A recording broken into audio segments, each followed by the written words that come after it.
They warned me that touching a beggar could curse your bloodline forever. One warm loaf of bread. One forbidden act of mercy placed into the scarred hands of the man they call the sightless crow. And the moment my fingers brushed his skin that felt like forged battle armor beneath those filthy rags, the walls I'd built around my heart began to crumble. I thought I was saving a blind man from starvation. I didn't know I was waking a king who'd been waiting in the shadows for someone worth breaking his silence. The world of ash and iron. The fortress city of Ashvale doesn't forgive weakness. It devours it. I learned that the day they dragged my mother's body from the servants' hall and tossed it into the plague cart like spoiled meat. No ceremony, no mourning, just the cold efficiency of a pack that measures worth in strength and bloodline, where omegas like me exist in the cracks between the cobblestones, seen only when there's work to be done or blame to be assigned. The kitchen where I spend my days is a cathedral of cruelty. Steam rises from massive iron pots like the breath of sleeping dragons. The head cook, Mistress Varna, a beta with hands like meat hooks, rules with a wooden ladle that's left more scars on the backs of servant girls than I care to count. The smell of burnt grease clings to everything. To my clothes, to my skin, to the very air I breathe. Clara, the Alpha's table won't set itself, you worthless whelp. I move through the chaos like a ghost. Invisible. Disposable. Just another pair of hands in a world that would replace me before my body grew cold. But every morning, before dawn breaks and the kitchen explodes into its daily violence, I do something that could cost me everything. I steal. The man at the gates. The eastern gate, the one that leads to the lower city where the forgotten people rot in plain sight. That's where I first saw him 3 months ago. They call him the sightless crow because of the tattered black rags he wears and the strips of stained cloth wrapped around his eyes. He sits with his back against the stone wall, still as a statue, his presence so unsettling that even the other beggars keep their distance. There's something about the way he holds himself, shoulders squared despite his ragged state, spine straight as a blade, that doesn't match the broken man the world sees. His hair is long and dark, pulled back with a strip of leather, revealing a face that might have been carved by a sculptor's hand if not for the hollowness of starvation. His chest, barely covered by the torn remains of what might have once been a warrior's tunic, shows the kind of lean muscle that speaks of a body forged through combat, not wasted by poverty. Scars crisscross his torso like a map of battles I can't begin to imagine. But it's his hands that haunt me. Calloused, yes. Dirty, certainly. But beneath the grime, I've noticed something the rest of the world is too disgusted to see. Those are not the soft, withered hands of a man who's spent his life begging. They're the scarred knuckles of a fighter. The thick wrists of someone who's held a sword, not a beggar's bowl. And when I place the bread in his palms each morning, there's always that moment, that split second where his fingers close around the loaf with a gentleness that seems impossible for hands that large and battle-worn. He never speaks. Never acknowledges me beyond a barely perceptible nod. The world believes he's mute as well as blind. But I've started to suspect that his silence is a choice. A mask as deliberate as the bandages that hide his eyes. The forbidden ritual. This morning, like every morning for the past 93 days, I wrap the warmest loaf from the oven in a scrap of cloth and tuck it beneath my apron. My heart hammers against my ribs as I slip through the servants' entrance, into the pre-dawn cold where mist clings to the ground like the ghosts of forgotten prayers. The world is blue-gray and silent. My breath fogs in the air. And there, in his usual place against the wall, sits the man who's become my most dangerous secret. They're planning something. I whisper as I kneel beside him, pretending to adjust my bootlace while I slip the bread into his waiting hands. Alpha Silas came to the pack house last night. I heard him talking to the guards about cleansing the streets, about how beggars are a stain on the kingdom's honor. For the first time in 3 months, he moves. His head tilts slightly in my direction.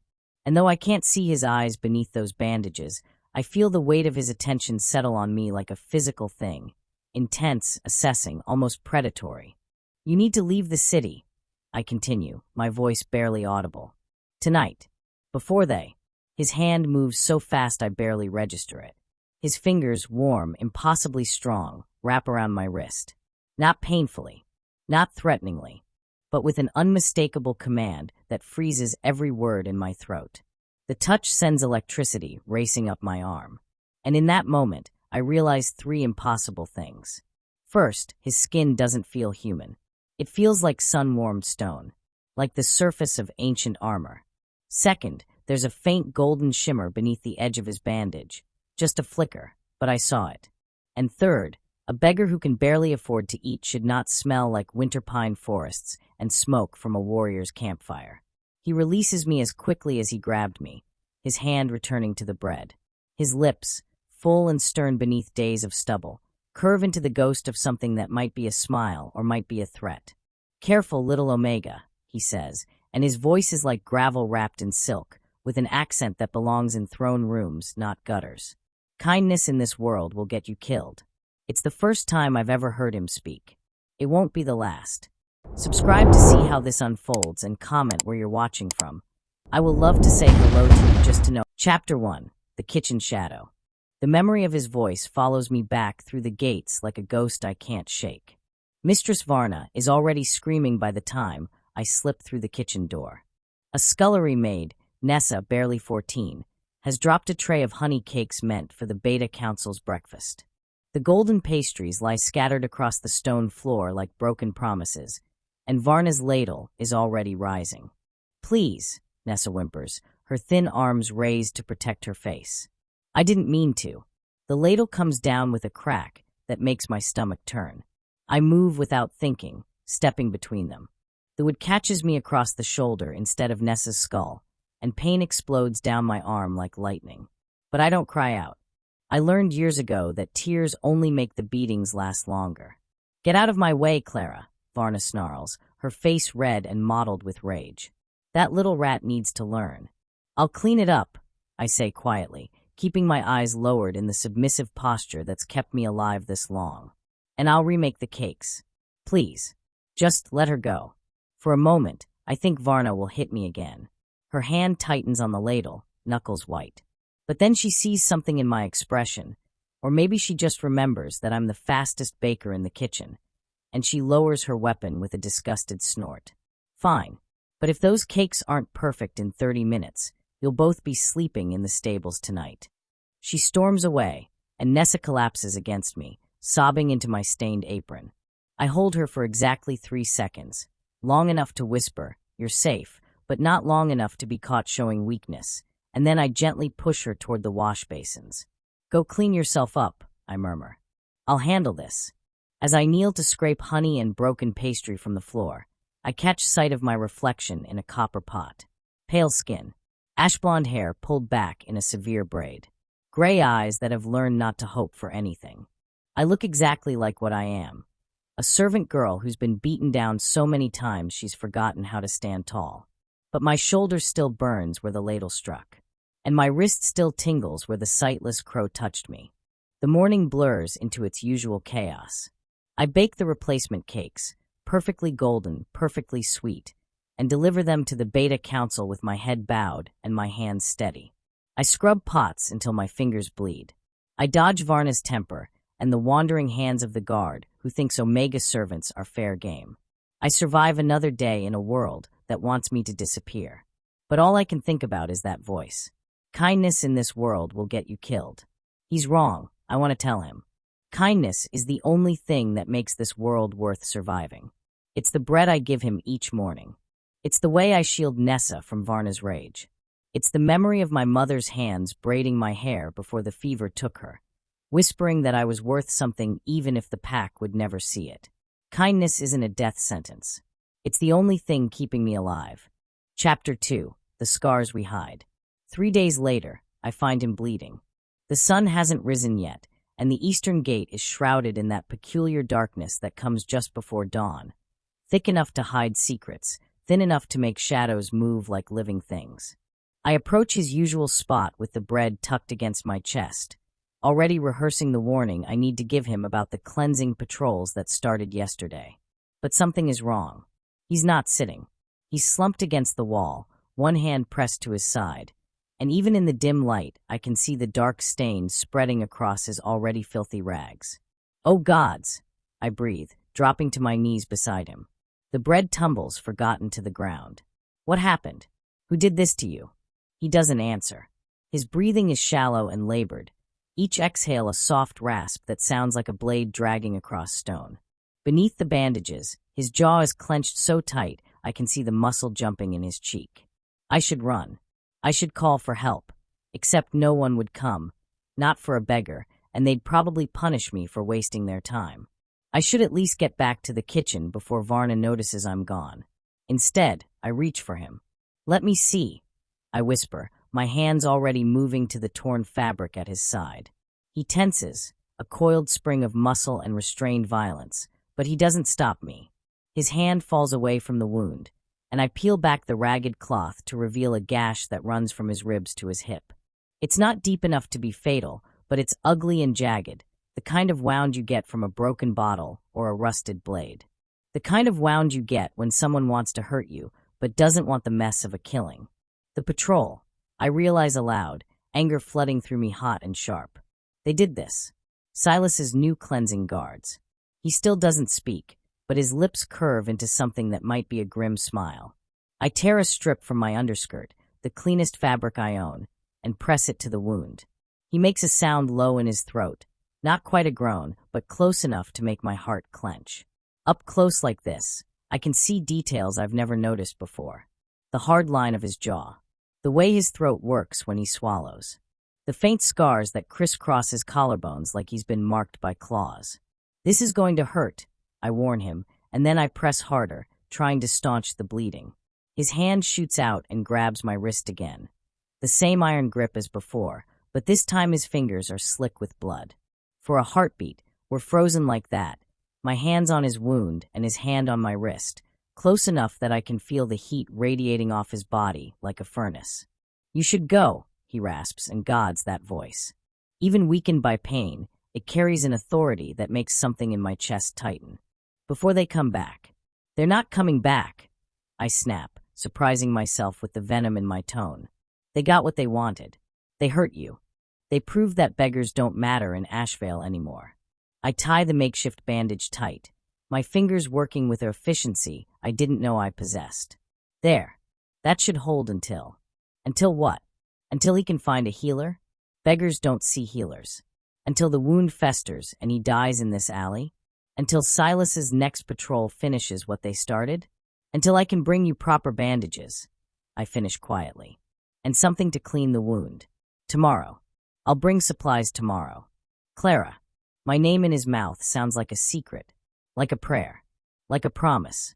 "Why do you keep feeding me?" I should tell him it's because I'm kind, because I'm foolish, because feeding him is the one choice I get to make in a life where everything else is decided for me. Instead, I tell him the truth, because when I look at you, I don't see a beggar. My voice is barely a whisper. I see someone who's waiting for something, and I want to know what happens when the waiting is over. His hand is still wrapped around my wrist.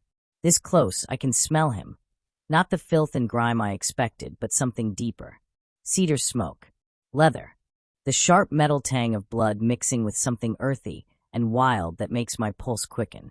"You should be afraid of me," he says softly. I know. I meet where I imagine his eyes would be beneath those bandages. But I'm not. He releases me slowly, and I rock back on my heels, my heart pounding so hard I'm certain he can hear it.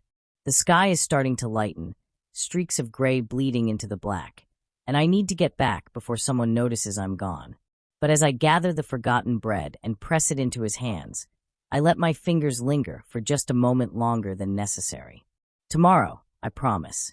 I'll bring medicine. Clara." His voice stops me as I turn to leave. "The wound. It will be healed by tomorrow." I freeze. Turn back. "What?" But he's already settling back into his usual position against the wall, still and silent as a statue, the bleeding already slowing to a sluggish trickle, as if the gash that should take weeks to heal is nothing more than a scratch, as if he's something more than human. I run back to the kitchen with my heart in my throat and questions I'm terrified to answer burning in my mind. Chapter 3. The Rising Storm. Alpha Silas arrives at the pack house during the afternoon meal service, and the temperature in the room drops 10 degrees.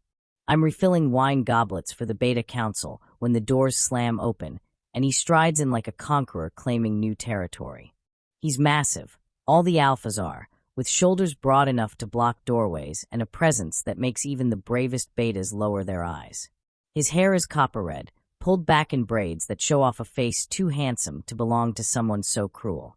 Scars mark his knuckles, the kind you get from beating people with your bare hands. And when he smiles, it's all teeth and no warmth. "My apologies for the interruption," he says, his voice carrying across the hall with effortless command. Not apologetic at all. But I bring news that affects every member of this pack. The council members exchange glances. Beta Heron, the eldest, with more scars than teeth left, sets down his fork carefully. "What news, Alpha Silas?" "The king is dead." The words land like stones in still water, rippling out in shocked silence. "For years," Silas continues, pacing along the head table like a predator circling prey. "4 years since our beloved King Marshal disappeared without a trace. 4 years of waiting, of hoping, of pretending that the throne isn't empty and the kingdom isn't rotting from the inside out." He stops, plants his hands on the table, and leans forward. "It's time we stopped pretending. It's time we accepted reality. And it's time someone took responsibility for pulling Ashvale back from the edge of collapse." "You," Beta Heron says flatly. "Not a question. Me." Silas straightens, and in the afternoon light streaming through the windows, he looks almost regal, almost righteous. "I hereby claim the title of interim Alpha King until such time as the council can verify King Marshal's death and approve my permanent ascension." The room erupts. Voices rise in protest and agreement, fists pound tables, chairs scrape across stone. I press myself against the wall, trying to become invisible as I always do, but my hands shake so badly I nearly drop the wine pitcher. King Marshal is dead. The sightless crow's wound healing impossibly fast. The way he holds himself like a warrior, not a beggar. The accent that belongs in throne rooms. No. The thought slams into me with the force of a physical blow. It can't be. Silence. Silas's alpha command cuts through the chaos like a blade, and every voice in the room chokes off mid-word. Even the betas, who are supposed to be somewhat resistant to command, go quiet and still. "I don't need your approval. I need your compliance. Starting immediately, I will be implementing new policies to restore order to this city." He pulls a scroll from his belt and unrolls it with a theatrical flourish. "First, all beggars and vagrants are to be removed from the streets. They are a blight on our kingdom's honor and a drain on resources we can no longer afford to waste." My blood turns to ice. "Second, all Omegas without pack affiliation will be registered and assigned to appropriate work details. No more wandering. No more freedom to corrupt our streets with their weakness."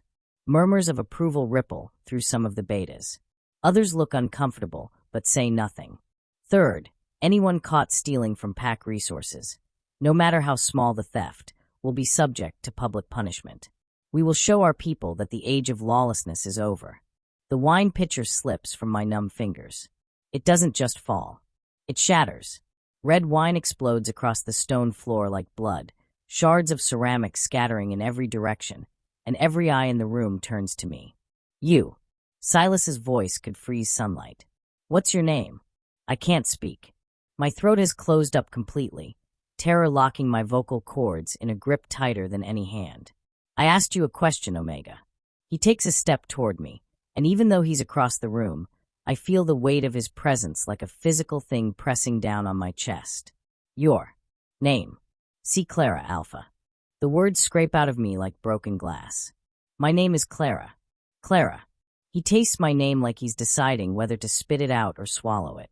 "Have you ever stolen from the pack, Clara?" The lie sits on my tongue, ready and waiting. "No, Alpha. Never, Alpha.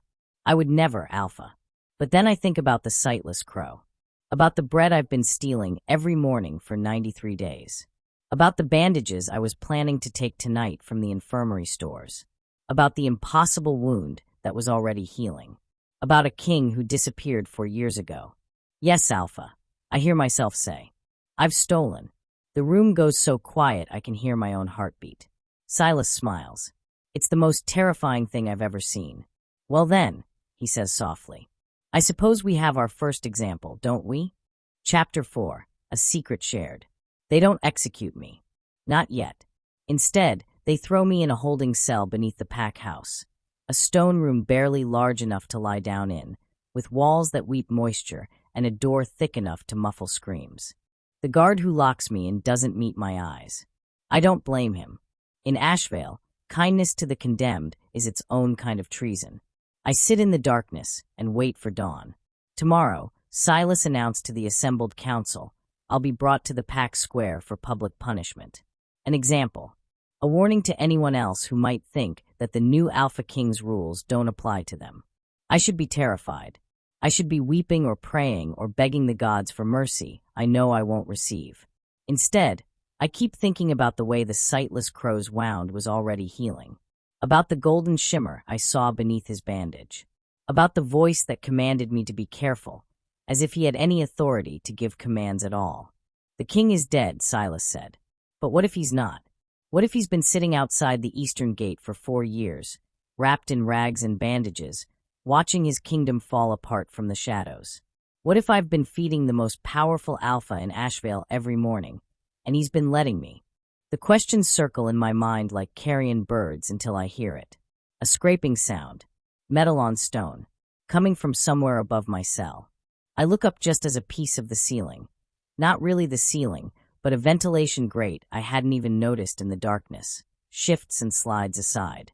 Moonlight streams through the opening, and silhouetted against it is a figure that my heart recognizes before my mind can catch up. No, I whisper. You can't be here. If they catch you, they won't. His voice floats down to me, and gods, it's different now. Stronger, clearer. The gravel smoothed away to reveal something almost musical beneath. Can you climb?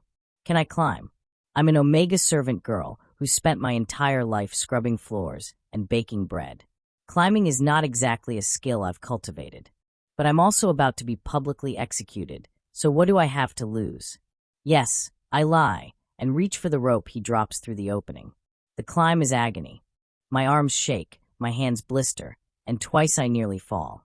But his voice guides me up, steady and certain, and absolutely refusing to accept failure. Until finally, I'm crawling through the grate and onto the roof of the pack house. And then I see him. He's still wearing the rags. Still has the bandages wrapped around his eyes.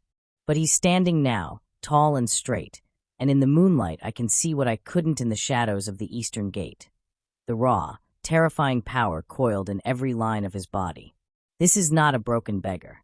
This is a warrior who's been pretending to be harmless, and the difference is written in every controlled breath, every precise movement. Who are you? I demand, my voice shaking. Really? For a long moment, he doesn't answer. The night wind whips around us, carrying the scent of the sea and smoke and something wild that makes my wolf, the tiny suppressed part of me that's never been allowed to shift, stir for the first time in years. Then he reaches up and starts unwinding the bandages. Don't. I start to protest, but the words die as the cloth falls away. His eyes are gold. Not brown gold or amber gold, but pure molten gold. The color of liquid sunlight, of alpha dominance taken to its absolute limit. They're the eyes of someone who could break the world with a word, who could command armies with a glance. They're the eyes of a king. My name, he says quietly, is Marshal Crook. I was the Alpha King of Ashvale before I walked away from the throne 4 years ago.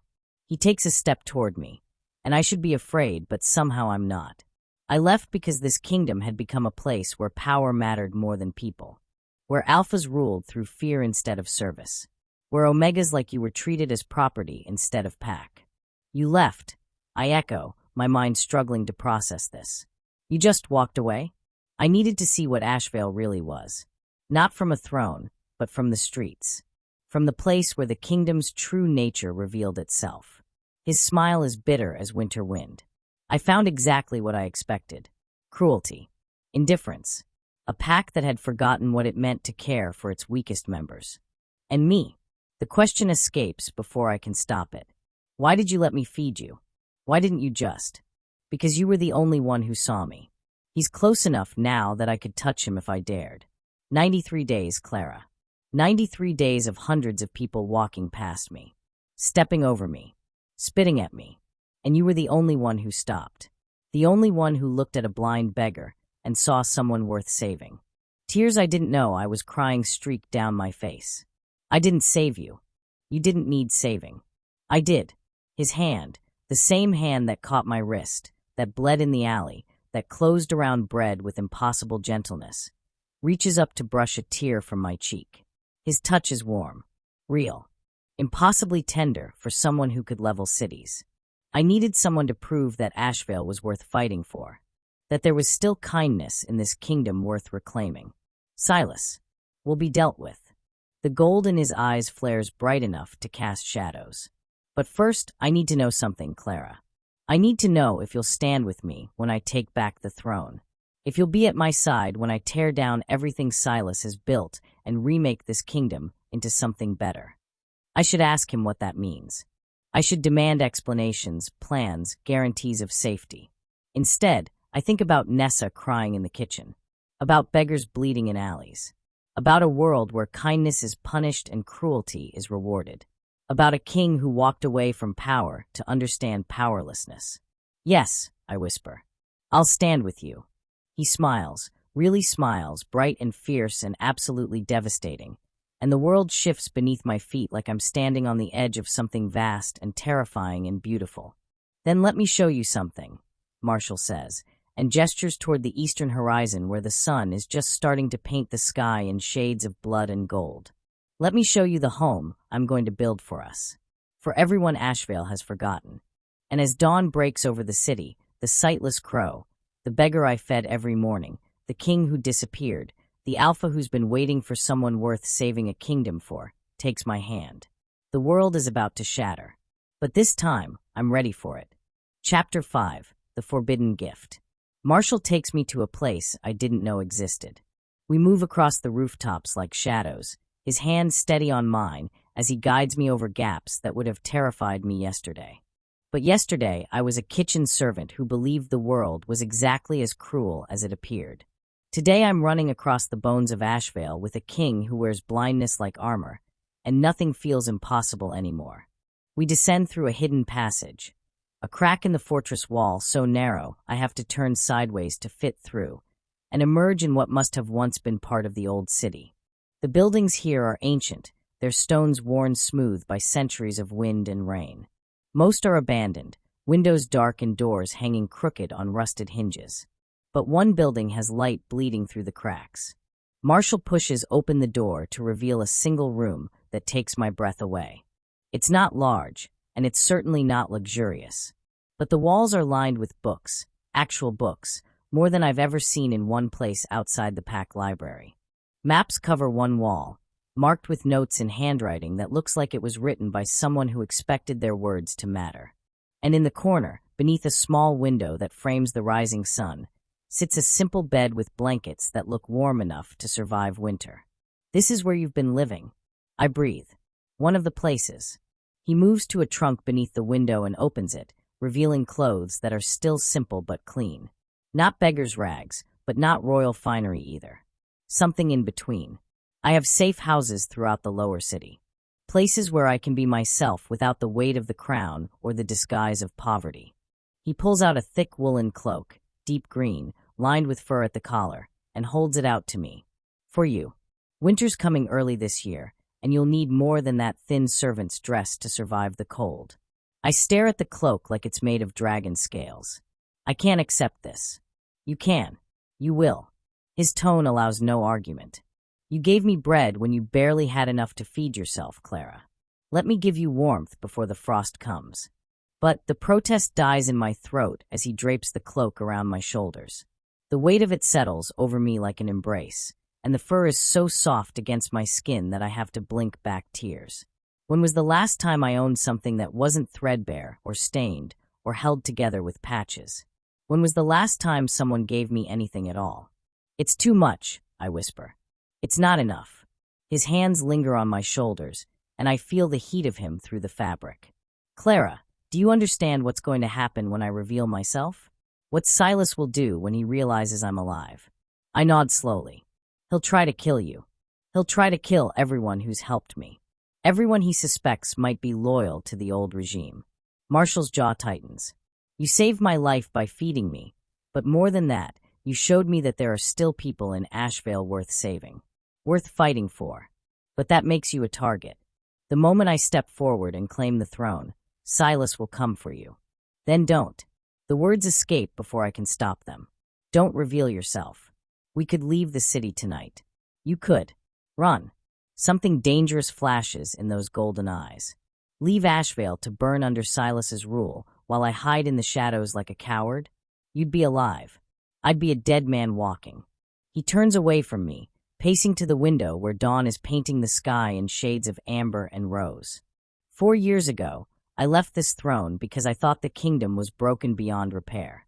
I thought that walking away, forcing the pack to confront its own cruelty without a king to hide behind, might shock them into change. And instead, Silas rose to power. Instead, everything got worse. His hands curl into fists at his sides. The beggars I sat with every day, most of them used to have homes, families, pack positions. But Silas's new order has no room for anyone who can't prove their worth through strength or service. So they're cast out, forgotten, left to starve in the streets while the pack house grows fat on feasts. I move to stand beside him, the new cloak warming me in ways that have nothing to do with the fur lining. You can't save everyone. No, but I can stop the man who's destroying them. He looks at me, and in the morning light his eyes are almost painful to behold.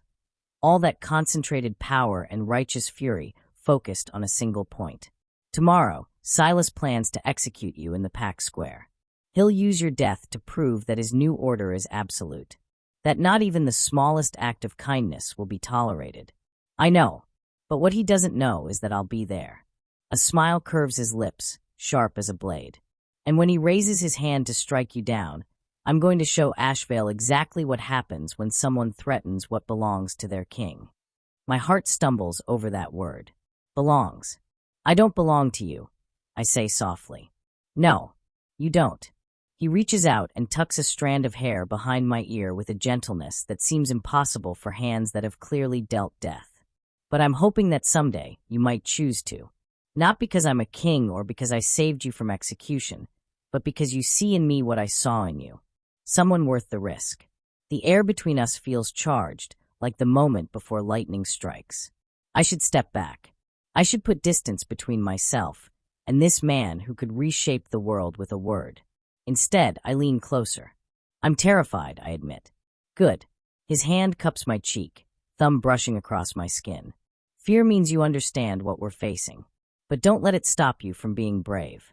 What if I'm not brave enough?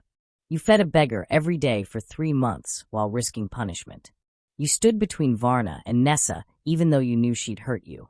You climbed out of a cell to escape your own execution. His smile turns gentle. Clara, you've been brave your entire life.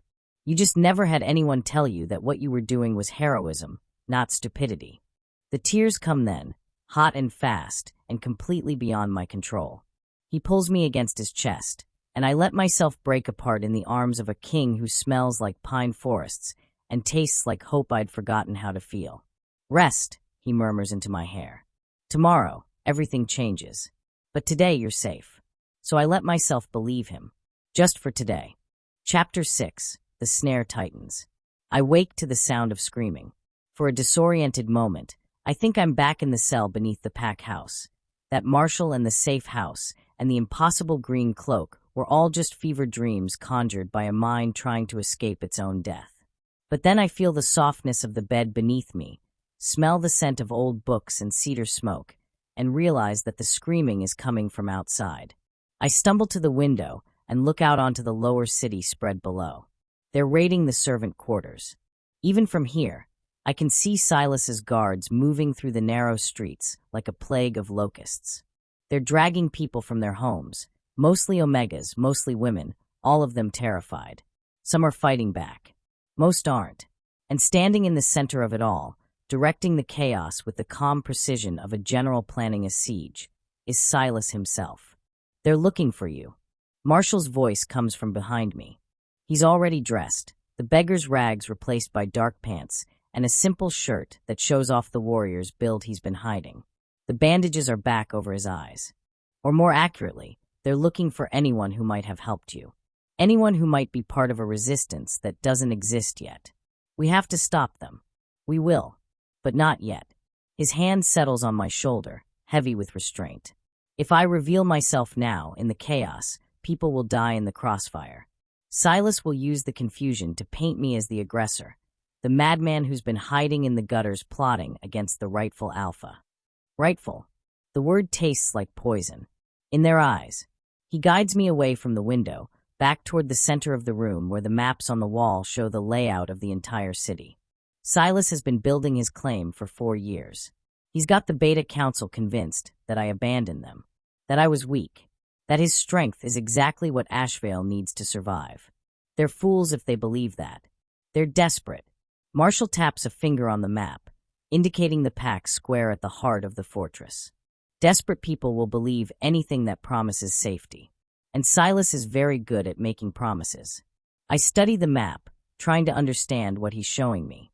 What's your plan? Tomorrow, at noon, you're supposed to be executed in the pack square. Every member of the pack will be required to attend. That's how public punishments work. They want everyone to see what happens when you break the rules. His finger traces a path from the square to the eastern gate. But here's what Silas doesn't know. The guards he's using for the raids today are the same guards who would normally secure the execution tomorrow. He's spreading his forces thin, trying to find traitors who don't exist. Understanding dawns like cold sunlight. So tomorrow, when he brings me to the square, he'll have fewer guards than usual. Exactly. Marshall's smile is grim. And when I step forward to stop the execution, the people will see their king returning not in glory, but in defense of an Omega servant girl who's about to die for the crime of kindness. They'll see Silas for what he is, a tyrant who rules through fear. And then I challenge him, alpha to alpha, for the throne. His hands curl into fists. Old pack law. Single combat. Winner takes the crown and the loyalty of every wolf who witnesses the fight. My stomach drops. Marshall, he's massive. He's been training for this his entire life. So have I. He turns to face me fully, and even with the bandages hiding his eyes, I can feel the weight of his conviction. I didn't spend 4 years sitting in the mud feeling sorry for myself, Clara. I trained. I planned. I waited for the right moment. His hand finds mine, fingers interlacing. And then you gave me a reason to stop waiting. A pounding on the door shatters the moment. Marshall moves so fast he's almost a blur, pressing me against the wall behind the door as he positions himself in front of me. His entire body has gone tense, every muscle coiled for violence. Marshall, open up, you stubborn bastard. The voice is female, rough with age and irritation, and Marshall relaxes fractionally. He opens the door to reveal a woman who looks like she was carved from the same stone as the fortress walls. Ancient, weathered, absolutely indestructible. Her hair is steel gray, pulled back in a braid that falls to her waist, and her eyes are the pale blue of winter ice. Mara, Marshall greets her with obvious relief. What are you doing here? Making sure you haven't done anything stupid, which, judging by the Omega girl you're hiding, is a wasted effort. Mara pushes past him into the room, her gaze sweeping over me with an assessment that feels like being weighed and measured. So this is the one. The kitchen maid who's been feeding you. Clara. I manage, though my voice comes out smaller than I'd like. My name is Clara. I know who you are, girl. I also know that Silas has guards tearing apart every building within a mile of the pack house looking for you. She turns to Marshall, hands on her hips. The raids are worse than we thought. He's not just looking for Clara. He's arresting anyone who's ever shown kindness to a beggar. Anyone who might have rebel sympathies. How many? Marshall's voice has gone cold. 17 arrested so far. 3 dead, they fought back. Mara's expression could cut glass. And he's just getting started. By nightfall, half the servant class will be in cells or graves. Rage rolls off Marshall in waves, so thick I can almost see them. The air in the room grows heavy, charged with the kind of power that makes my wolf want to bare her throat in submission, even though she's never been allowed to surface. Then we move up the timeline, he says quietly. We don't wait for tomorrow. Are you insane? Mara demands. The execution is the perfect moment. The whole pack gathered, Silas vulnerable, you appearing like a vengeful god. The whole pack gathered to watch Silas murder more innocent people while I hide in the shadows? Marshall's hands are shaking. No. No more hiding. No more waiting for the perfect moment while people die. Marshall. Tonight. He cuts her off with the kind of alpha authority that allows no argument. We end this tonight.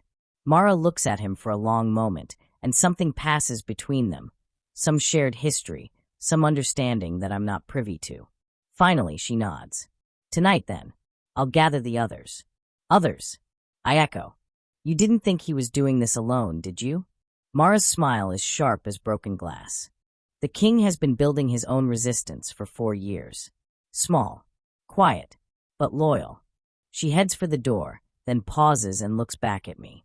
And you, little Omega, you better be ready. Because tonight, you're either going to help us save this kingdom, or you're going to watch it burn.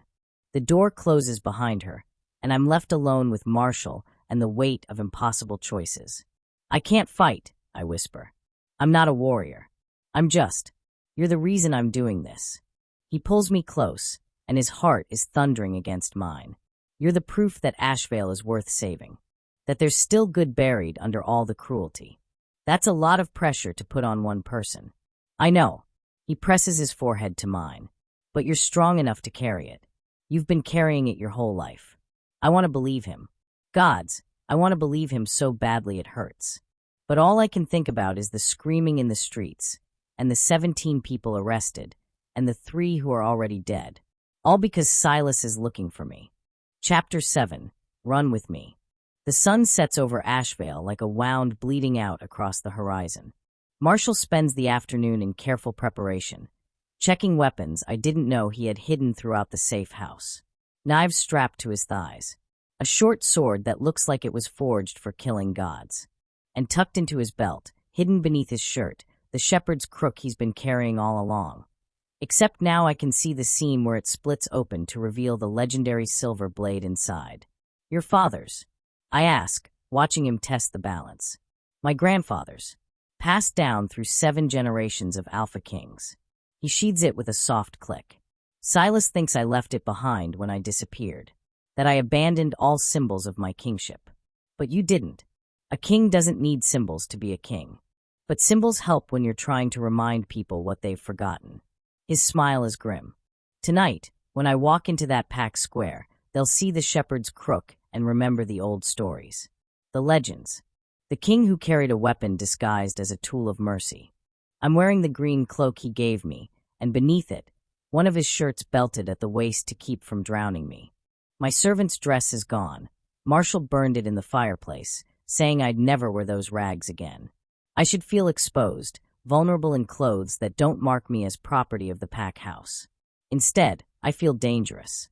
When we get to the square, Marshall says, checking his weapons one final time, I need you to stay behind me, no matter what happens, no matter how bad it gets. I'm not a child. You're an unmated Omega walking into a confrontation between 2 alpha males fighting for dominance. His tone is sharp. The moment the fight starts, every wolf in that square is going to be drowning in alpha pheromones and pack violence. Your instincts are going to scream at you to submit, to run, to bare your throat to whoever wins. I would never. You won't have a choice. That's what happens when alphas clash. He cups my face in his hands, forcing me to meet his gaze even through the bandages. So I need you to promise me that you'll stay back, that you'll let me handle Silas. I want to argue. I want to tell him that I'm stronger than he thinks, that I won't be controlled by instinct or biology or ancient pack dynamics. But I've never been close to an alpha fight. I've never felt the full weight of their power unleashed. I promise, I whisper. He kisses my forehead, soft and gentle and heartbreaking. Good girl. We leave the safe house as the last light bleeds from the sky. The streets are eerily quiet, emptied by Silas's raids and the fear that's settled over the lower city like a plague. We move through shadows and alleys, Marshall guiding me with the confidence of someone who knows every stone and corner of this place. Mara meets us at a crossroads, and with her are 6 others, all older, all carrying themselves with the kind of contained violence that marks former soldiers. The square is surrounded, Mara reports quietly. Silas has his best guards stationed at every entrance. He's not taking chances. How many? 30, give or take. Marshall doesn't even flinch. We've faced worse odds.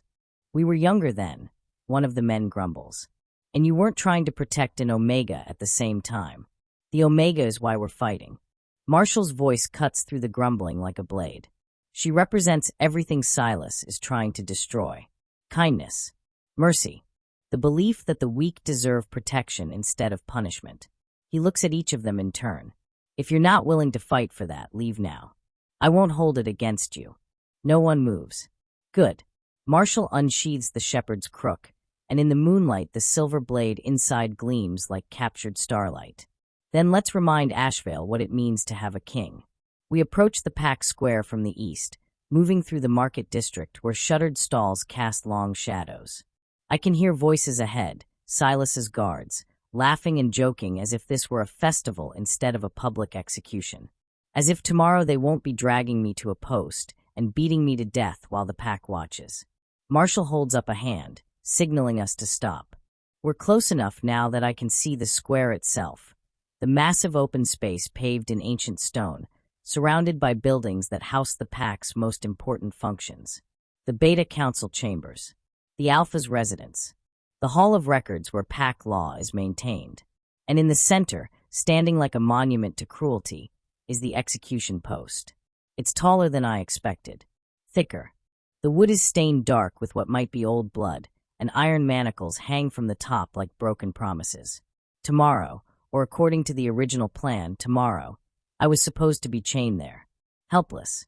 Condemned. Clara. Marshall's voice pulls me back from the edge of panic. Look at me.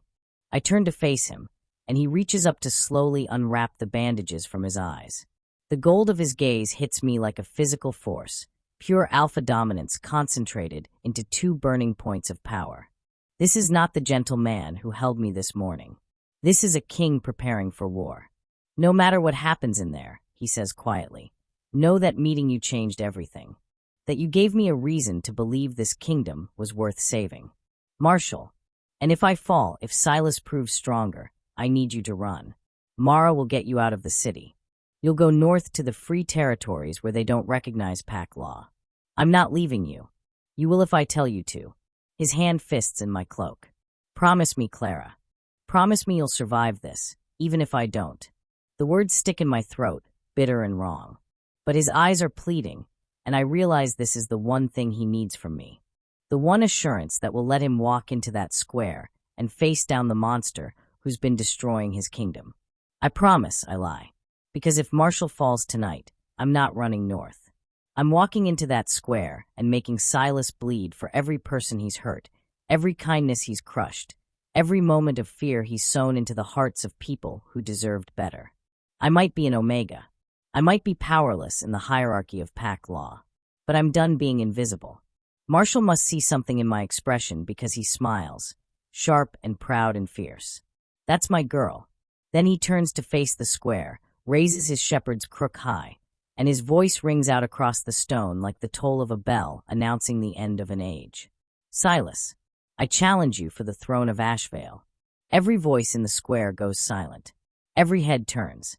And Alpha Silas, standing on the steps of his stolen residence, sees the ghost of a dead king walking toward him with golden eyes blazing and a silver blade catching the moonlight. The world is about to shatter. And this time, I'm going to help break it. Chapter 8. The Square of Judgment. For 3 heartbeats, nothing moves. The guards frozen in place. The few citizens brave enough to be out after dark pressed against building walls like they're trying to disappear into stone. Even the wind seems to hold its breath, waiting to see what happens when a dead king challenges a living tyrant. Then Silas laughs. It's not the nervous laughter of a man caught off guard. It's the deep, rolling sound of someone who's been waiting for this moment, who's planned for it, who welcomes it like an old friend. Marshall Crook. Silas descends the steps of the Alpha residence with the casual grace of a predator who knows he's already won. The Beggar King returns. How touching.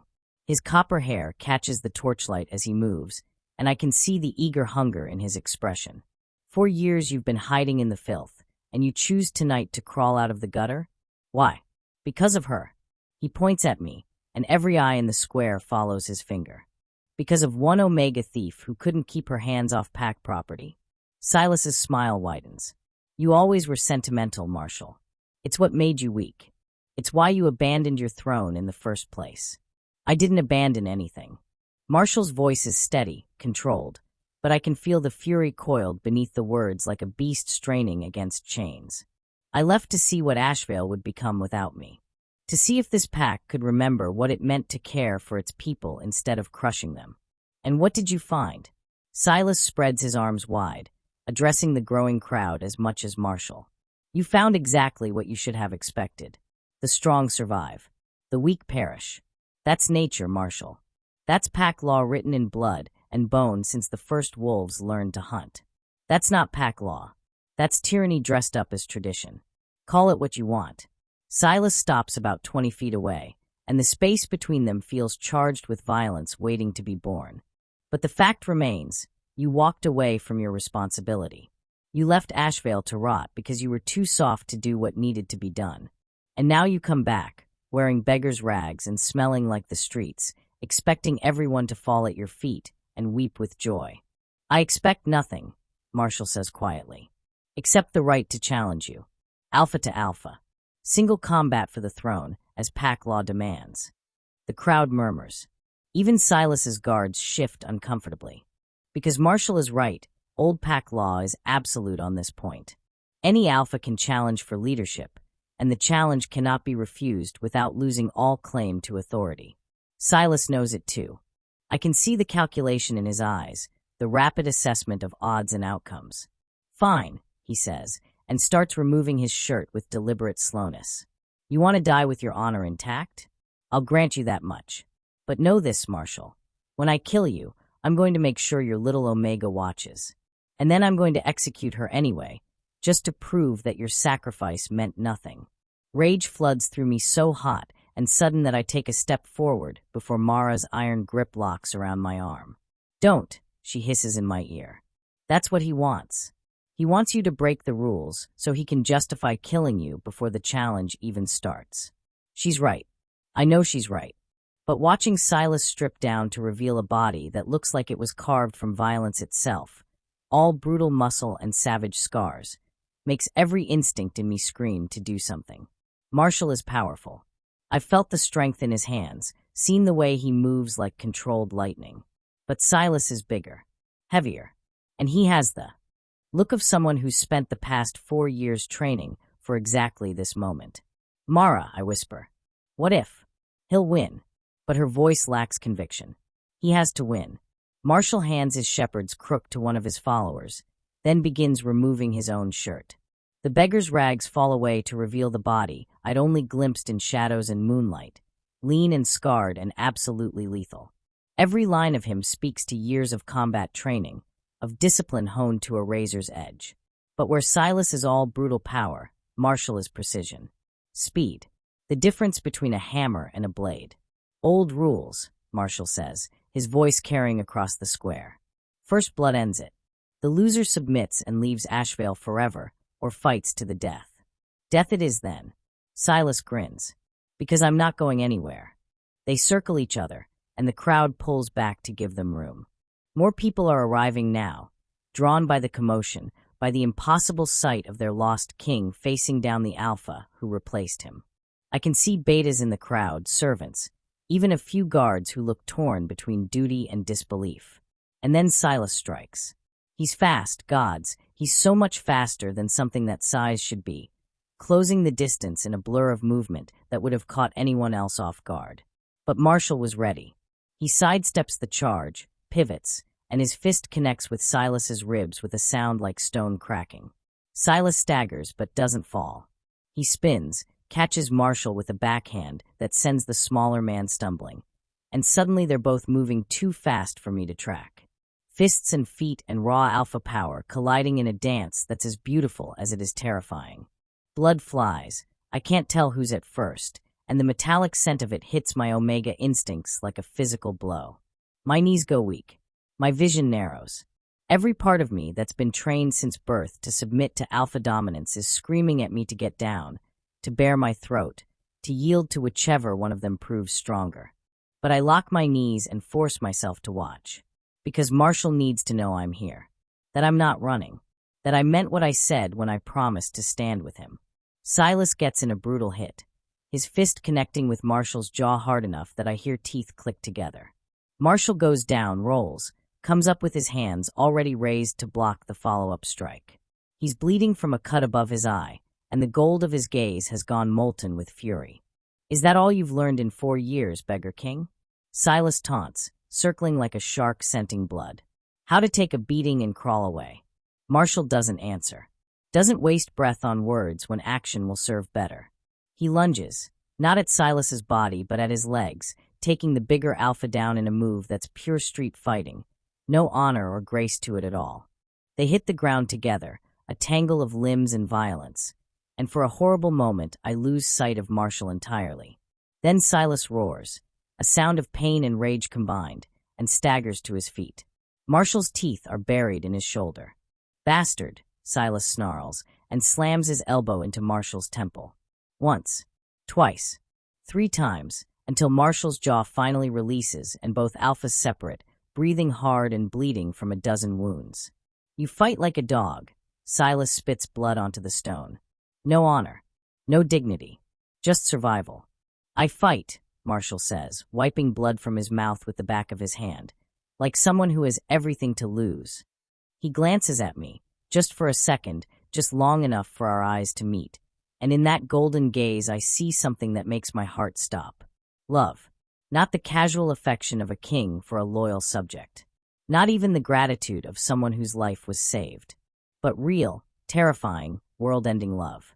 The kind that rewrites everything you thought you knew about yourself. And Silas sees it too. Oh, he breathes, and his smile turns vicious. Oh, this is better than I thought. You didn't just come back for the throne, did you? You came back for her. Silas. Marshall's voice carries a warning that could freeze blood. You've claimed her. Silas's laugh is jagged glass. The great Marshall Crook, Alpha King of Ashvale, has bond-marked an Omega kitchen servant. Does she even know? Does she understand what you've done to her? Ice floods my veins. Bond-marked. The words echo in my head like a death knell. Bond-marking is permanent. Irreversible. When an Alpha marks an Omega, they're tied together for life. Not just emotionally, but physically, spiritually, in ways that run deeper than blood or bone. It's supposed to be mutual.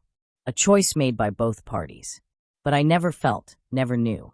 Look at her face, Silas croons. She didn't know. You marked her without permission, didn't you? While she was sleeping, trusting you, believing you were some noble king fighting for justice.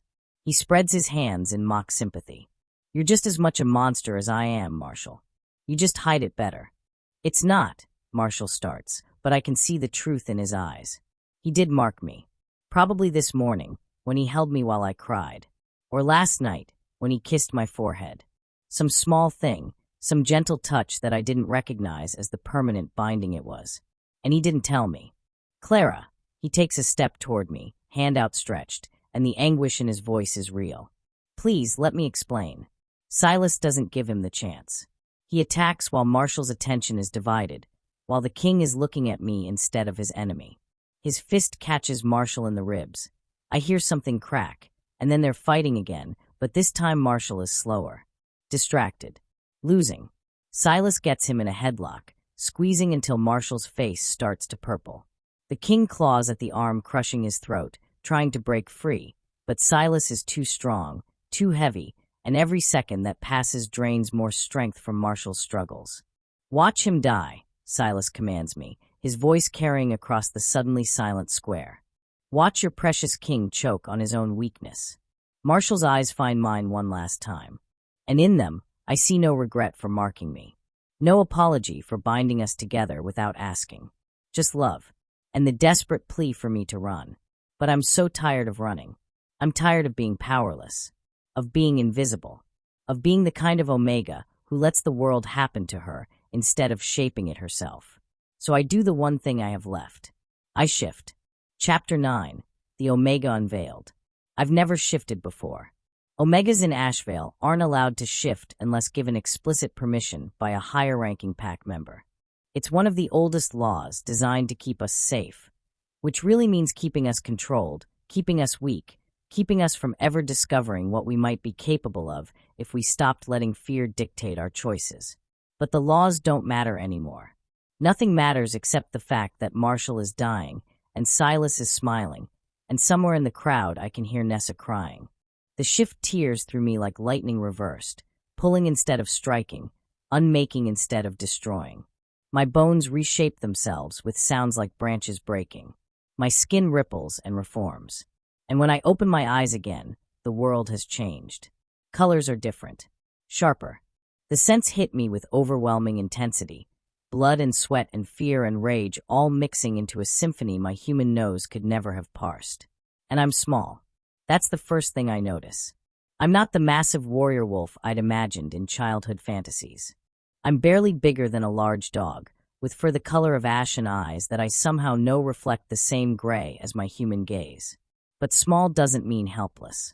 I launch myself at Silas before my conscious mind even registers the decision. Pure instinct takes over, the instinct of a wolf protecting its mate, its pack, its king, and my teeth find the thick muscle of Silas's calf. He roars in surprise and pain, his grip on Marshall loosening just enough for the king to wrench free.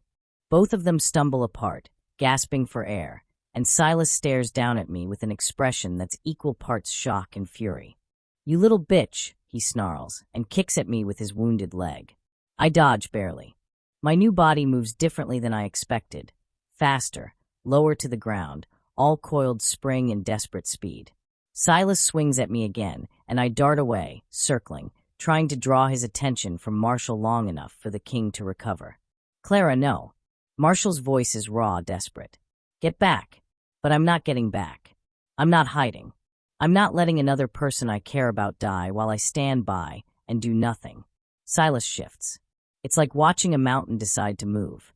His body expands, reshapes, becomes something out of nightmares. A wolf the size of a warhorse, with copper-red fur and teeth like daggers and eyes that burn with malevolent intelligence. He is everything an alpha wolf should be.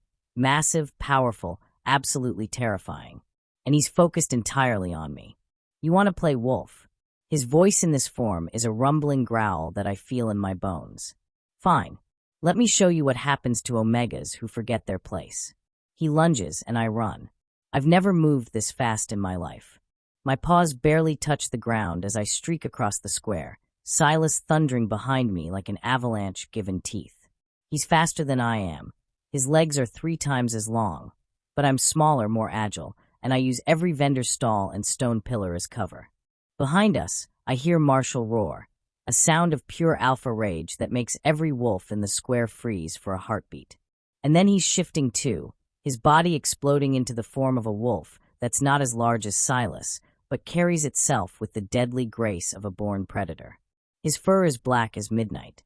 His eyes burn gold, even in wolf form. And when he bares his teeth, they gleam like silver blades catching moonlight. The Beggar King is gone. The Alpha King of Ashvale has returned. Silas sees him and abandons his chase, wheeling to face the real threat. They circle each other, 2 massive wolves moving with the terrible patience of apex predators who know that the first mistake will be the last. The crowd has pulled back even further, pressing themselves against buildings, some already running for cover. Smart, because when alphas fight in wolf form, the collateral damage is measured in shattered stone and broken bodies. I should run too. I should shift back to human form and let Mara pull me to safety like Marshall wanted. Instead, I position myself behind Silas, low and quiet, waiting for my moment. Because I've learned something in the past few seconds. Something important. I may be small. I may be an Omega who's never fought before. But I'm fast. And I'm unexpected. And sometimes that's enough. Silas attacks first, a massive lunge that would have crushed Marshall if it connected.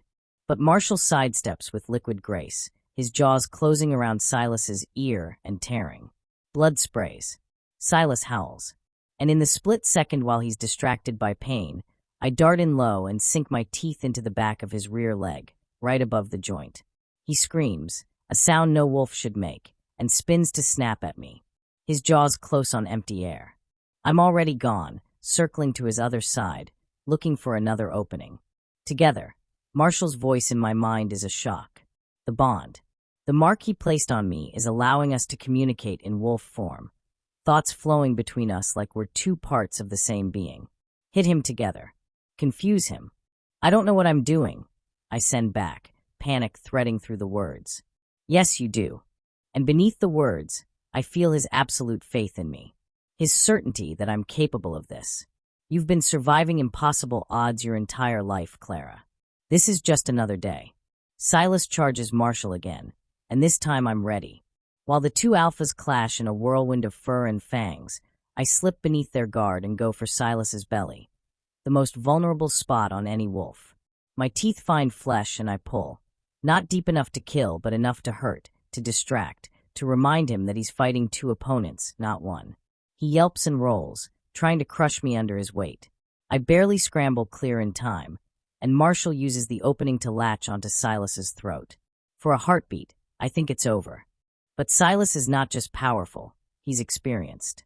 He's been alpha of this pack in all but name for 4 years, and he didn't get there by being easy to kill. He twists impossibly, breaks Marshall's grip, and catches the king across the face with claws that leave 4 parallel gashes from eye to jaw. Marshall staggers, blood pouring down his muzzle, and Silas presses the advantage. He's bigger, heavier, and now that he's accepted he's fighting 2 wolves instead of 1, he's adapting his strategy, keeping his back to the wall, not letting me flank him. We're losing. I can see it in the way Marshall's movements are getting slower, more labored. In the way Silas's confidence is growing with every passing second. In the cold calculation in the copper wolf's eyes as he realizes that all he has to do is outlast us. And then I remember something. The shepherd's crook. The silver blade hidden inside. I shift back to human form. It's agony, like being unmade and remade in the span of a heartbeat. And my human hands are already reaching for the weapon one of Marshall's followers is still holding. Give it to me, I gasp. The old soldier looks uncertain. You can't. Now. He hands it over, and I feel the weight of 7 generations of Alpha Kings settle into my palms. The crook is heavier than I expected, and when I find the seam and pull, the silver blade slides free with a sound like a sword being born. Silas sees me, sees what I'm holding, and for the first time tonight, I see fear flicker across his wolf's face. That's cheating, he snarls, and his voice carries an edge of panic. Ancient weapons aren't allowed in challenges. You want to talk about rules? I hear myself say, and my voice is steady, strong. Nothing like the timid kitchen servant who couldn't even look a beta in the eye. You, who've been executing people for the crime of kindness, who raided homes and arrested innocents, who tried to kill me for feeding a beggar. I advance on him, and he actually backs up. A massive alpha wolf retreating from an omega, holding a sword she barely knows how to use. Clara. Marshall sends through the bond, and his mental voice is filled with something between terror and awe. What are you doing? Saving my king, I send back. And then aloud to Silas. You wanted to see what happens when someone stops being afraid of you? Here I am. I don't know how to fight with a sword. I've never held a weapon in my life. But I do know how to aim. I throw the blade like I'm throwing a kitchen knife at a target, putting everything I have into the motion. All my rage and fear and desperate love for a king who marked me without asking, but who's been trying to save a broken kingdom anyway. The silver blade flies true. It catches Silas in the shoulder. Not a killing blow, but deep enough to make him howl. Deep enough to pump silver into his bloodstream. And silver to a shifter is poison, slowly spreading through his veins like ice. He shifts back to human form, collapsing to his knees, one hand pressed to the wound. Blood wells between his fingers, too red, too fast. Yield, Marshall commands, and his voice carries the full weight of alpha authority. He shifted back too, standing tall despite his wounds, golden eyes blazing. Yield and live. Fight and die. Choose. For a long moment, I think Silas will choose death. His hand twitches toward the blade still embedded in his shoulder, and I know he's considering pulling it free, using it to strike one last time. But then he sees the crowd, sees the pack members who've gathered to watch their alphas fight. And in their faces, beta and omega alike, he reads his own judgment. They're not chanting his name. They're not cheering for him to rise and finish the fight. They're silent, waiting, holding their breath to see if their lost king will show mercy or deliver justice. "I yield," Silas finally whispers. Louder. Marshall's voice could cut diamond. "So everyone can hear you." "I yield." Silas's shout echoes across the square, across the fortress, across the pack bonds that connect every wolf in Ashvale. "I yield to Marshall Crook, Alpha King of Ashvale. May his reign be long and his justice swift." The words taste like poison in his mouth, but they're spoken, witnessed, binding. The challenge is over. Marshall has won. Chapter 10, The Golden Reign. 3 days later, I stand in the throne room of the pack house, wearing a dress I don't recognize and a title I never asked for. The coronation was this morning, a ceremony that involved ancient words and older blood, pack bonds being sworn and renewed, the weight of kingship settling onto Marshall's shoulders like a mantle he'd never truly shed. He wore his grandfather's crown, and when he looked at me across the assembled pack, his golden eyes held promises I'm still trying to understand. Now the celebration is in full swing.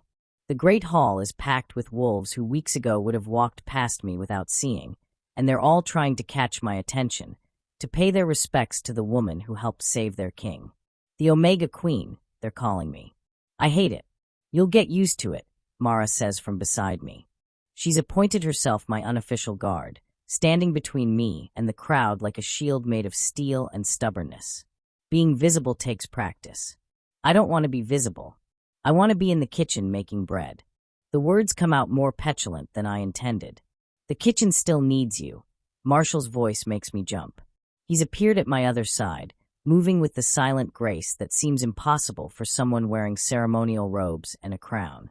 But so does the kingdom. So do I. The crowd parts around us like water around stone, giving us space. It's unsettling, this automatic deference. These are the same people who would have watched me die 3 days ago, and now they're bowing as I pass. "We need to talk," I say quietly. "About the bond." Something pained flickers across his face. "Clara." "Not here." I glance at the crowded hall. "Somewhere private." He nods and takes my hand, leading me through corridors I've only ever cleaned, upstairs I've only ever scrubbed, to chambers that once housed Alpha Kings and now will house him again. The door closes behind us with a sound like finality, and suddenly we're alone for the first time since the battle. "I didn't mean to mark you without permission," Marshall says before I can speak. His words tumble out in a rush, desperate and raw. "I swear I didn't. I believed you'd feel it happening, that you'd know. But you didn't, and I realized too late, and by then the bond was already forming and I couldn't." "When?" I interrupt. "What? When did you mark me?" He looks at me for a long moment, and I can see him deciding whether to lie, whether to make it sound more romantic than it was, to frame it as some grand gesture of love instead of what it actually was. "The first time you touched my wound," he finally admits. "In the alley, when you thought I was just a beggar. Your scent, it called to my wolf in a way nothing ever had before. And when your fingers pressed against my skin, trying to stop the bleeding, my wolf decided. Claimed you. Marked you before my human mind could even process what was happening. So you've known for days. Since before you revealed who you were." "Yes. And you didn't tell me because?" "Because you already had enough to deal with," he says quietly. "Silas hunting you. The execution. The revolution. I hoped, that we could address the bond after the dust settled. That I could explain, and you'd understand, and maybe." He trails off, looking lost in a way kings shouldn't look. "Maybe I'd forgive you?" I finish. "Maybe you'd choose me anyway." His voice cracks on the words. "Even knowing that I'd already bound us together. That I'd stolen your choice before you even knew it was being taken. I should be furious. I should rage at him for taking something so precious without asking. For marking me, binding me, claiming me as his mate when I was just a servant girl trying to save a beggar.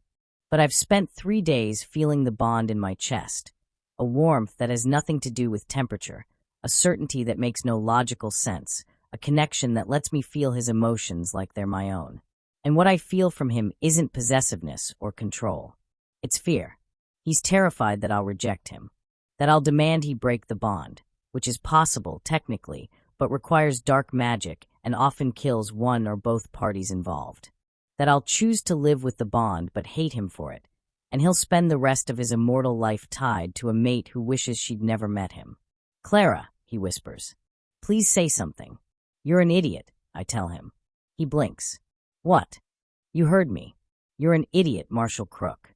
I step closer, until I can see the flecks of darker gold in his irises. You spent 4 years pretending to be helpless so you could see the truth of your kingdom. You faced down a tyrant to protect people who'd forgotten your name. You risked everything to fight for a world where Omegas like me aren't property. I don't see how that makes me an idiot. Because you thought I needed a choice. I reach up and cup his face in my hands, feeling the rough stubble on his jaw, the heat of his skin. Marshal, I chose you the first time I stole bread to feed you. I chose you when I warned you about Silas's cleansing. I chose you when I climbed out of that cell. I chose you when I shifted to save your life. His hands come up to cover mine, pressing them harder against his face. You didn't know what you were choosing.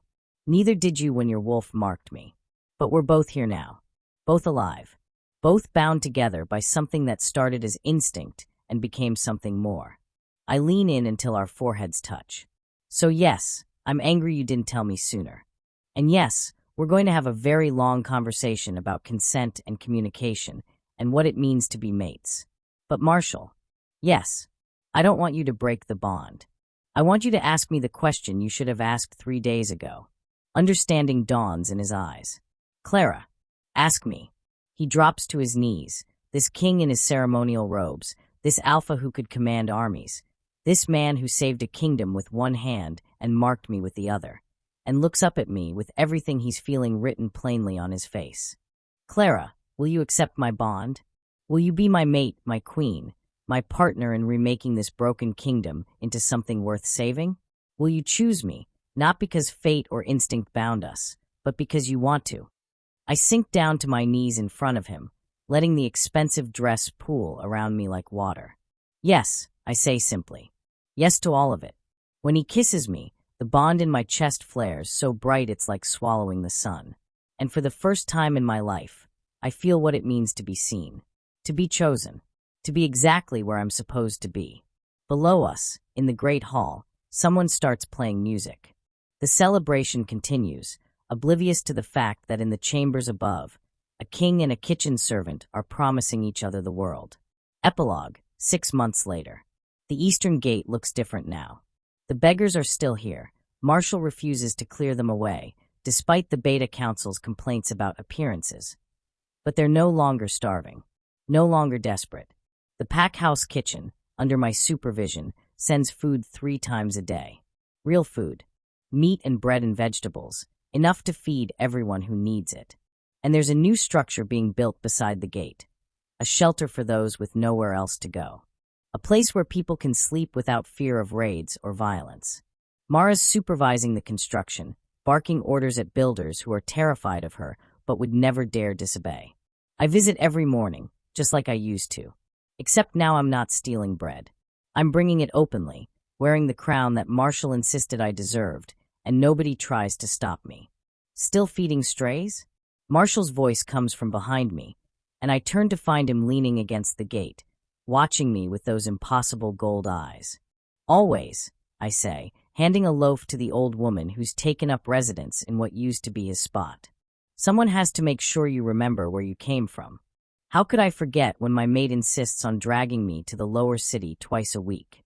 But he's smiling as he says it, and when he takes my hand, the bond between us hums with contentment. We walk back toward the pack house together, and I notice the changes that 6 months of Marshal's rule have brought. The streets are cleaner. The guards are less brutal.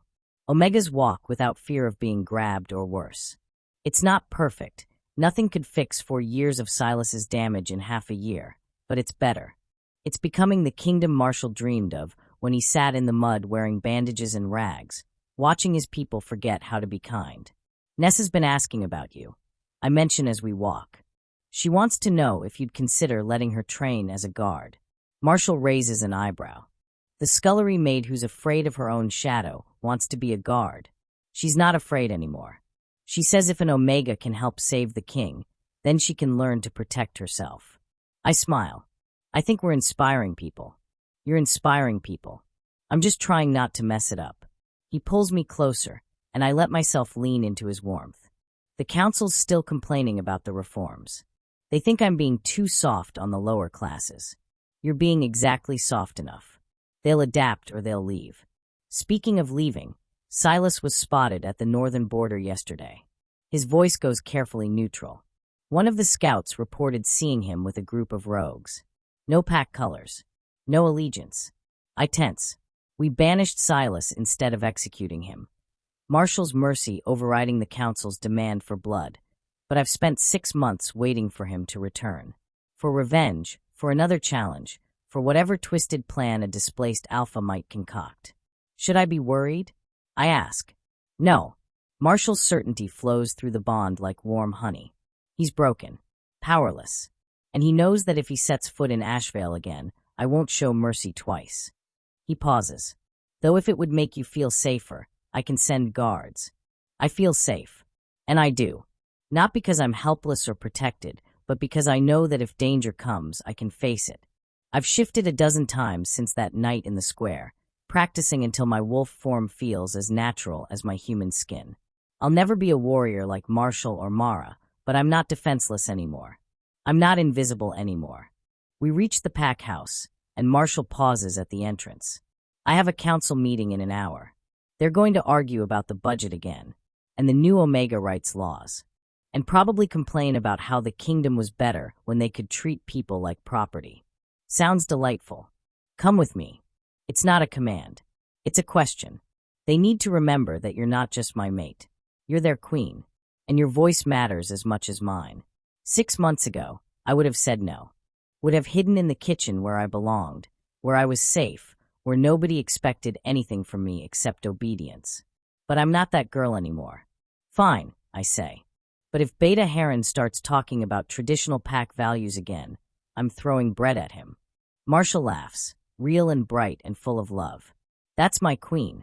We walk into the pack house together, hand in hand, king and kitchen servant, Alpha and Omega, 2 people who should never have met, but who somehow saved each other and a kingdom in the process.